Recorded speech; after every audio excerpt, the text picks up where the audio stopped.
sholat itu atau di waktu sholat yang sholat itu bisa dijamak dengan sholat sebelumnya, maka dia berkewajiban mengqadha sholat itu dan sholat sebelumnya yang bisa dijamak. Berarti kalau di akhir sholat asar berarti dia wajib mengqadha asar itu dan zuhurnya.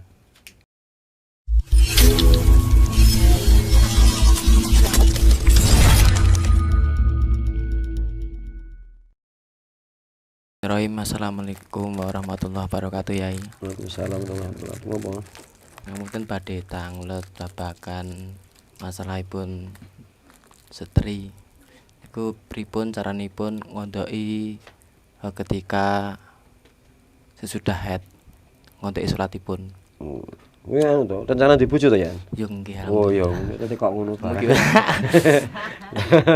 Iki masalah nek bagi orang-orang wong kampung sing memperhatikan peduli dengan agamanya, biasanya dia bingung mengqadha salatnya. Tapi nek sing gak patek peduli ya ora gagas. Jadi wong haid kuwi kan ada salat-salat sing nanti wajib diqadha. Nek pas haidnya ku aturane kabeh wis seru. Kabeh seru ngondoni haid gak oleh. Pas haid diqadha salate malah gak oleh. Tapi bagi ketika dia dalam kondisi haid itu ada beberapa sholat yang ditinggalkan yang dia itu wajib mengqadha sholatnya. Pertama ketika datang haid. Ketika haid datang itu ada misalnya kalau ketika datang haid setelah masuk waktu sholat dan dia belum mengerjakan sholat, kemudian haid keluar, maka dia wajib mengqadha sholatnya dengan catatan kalau masuknya waktu sholat dan datangnya haid bagi orang normal itu cukup untuk mengerjakan sholat tersebut. Misal contoh, misalnya sholat duhur.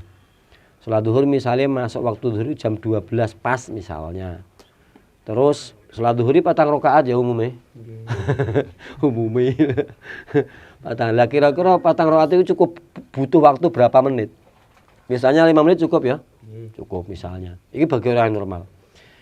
Kok misalnya jam 12 lebih 5 menit dia seorang perempuan ini belum mengerjakan sholat duhur, kemudian keluar haid, maka nanti ketika dia sudah suci, maka duhur ini wajib diqadha. Tapi nek waktu itu enggak cukup untuk mengerjakan sholat duhur, misalnya jam 12 masuk waktu duhur, baru 1 menit kemudian keluar darah haid. 1 menit nggih sholat duhur misalnya agak cukup, berarti dia enggak wajib mengqadha. Itu masalah datangnya haid. Orang yang normal, yang enggak normal maksudnya piye? Orang yang enggak normal dalam istilah fikih disebut daimul hadas. Orang yang selalu berhadas. Kaya to wong istihadah, wong beser. Nek untuk orang yang berhadas, orang yang daimul hadas, selalu berhadas, maka wajib mengqadha salatnya kalau antara masuk waktu dan datangnya haid itu cukup untuk bersuci, menutup aurat, dan mengerjakan sholat itu. Kok sampai waktu itu cukup untuk mengerjakan itu, dia belum sholat, maka nanti sholat ini wajib diqadha. Kemudian yang kedua, setelah pembahasan yang wajib diqadha masalah haid, ketika haid itu berhenti, itu yang diqadha mana? Pertama gini, misalnya orang itu berhenti haid di waktu asar,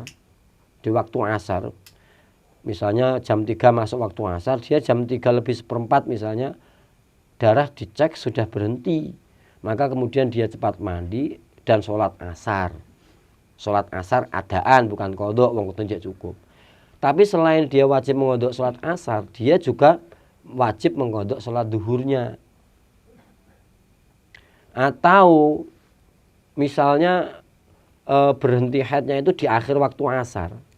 Waktu asar sing mepet entek, yang kira-kira dari berhentinya darah dan masuknya waktu maghrib itu masih cukup untuk melafalkan takbiratul ihram, lafaz Allahu Akbar. Itu tok berarti pirang detik kuwi. Kok nanti darahnya berhenti sebelum maghrib, waktu asar masih ada, sebelum maghrib kira-kira jek cukup nggih ngelafadzke Allahu Akbar, maka dia juga wajib mengqadha salat asar tersebut sekaligus juga zuhurnya. Bukan asar itu. Karena dalam aturan fikihnya orang yang berhenti haid di akhir sholat, yang sholat itu atau di waktu sholat yang sholat itu bisa dijamak dengan sholat sebelumnya, maka dia berkewajiban mengqadha sholat itu dan sholat sebelumnya yang bisa dijamak. Berarti kalau di akhir sholat asar berarti dia wajib mengqadha asar itu dan zuhurnya. Kalau di akhir sholat isya berarti dia wajib mengqadha sholat isyanya dan maghribnya, karena zuhur dan asar bisa diqadha, maghrib dan bisa dijamak, zuhur dan asar bisa dijamak, maghrib dan isya juga bisa dijamak. Nek berhenti haidnya itu di akhir waktu maghrib maghrib atau subuh atau di akhir waktu zuhur, maka dia cukup mengqadha sholat itu tok, tidak sholat sebelumnya, karena antara sholat itu dan sholat sebelumnya tidak bisa diqadha. Kira-kira begitu. Maka baiknya seorang perempuan itu punya kalender khusus, catatan untuk mencatat kapan haid itu datang, kapan haid itu berhenti. Itu harus punya catatan sendiri, catatan pribadi, ben gak keliru. Nek masalah detail masalah haidnya itu harus mengkaji khusus masalah haid sendiri. Nek ming sak jam gak bisa mewakili. Saya kira begitu nggih. Wis ngene. Wis malah. Bismillah.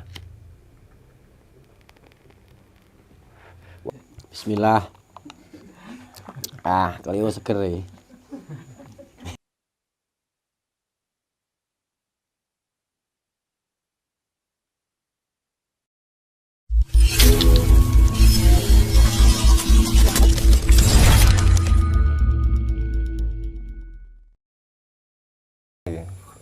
Kuwi enek biasane sing kecelakaan dhisik kan. Lah kecelakaan iki yo dhisik tabrak sepur ya, Mas. Tabrak sepur kan tugel lho, Mas. Wong endi Mas wi? Wah, kayak kuwi wabrak sepur mak bleng tugel dadi loro to. Lho aku yo tetek-tetekan kuwi. Usus ngambrodol, Mas. Tak rayu ada plastik lorek kuwi. Wadai ngono, malah gawa ning rumah sakit. Kurang siji tangane. Nah, aku ngebel karo polisi. Bel polisi, "Pak, lah iki tangane kurang siji." Aku. Lah ora ketut kabeh, Mas. Ora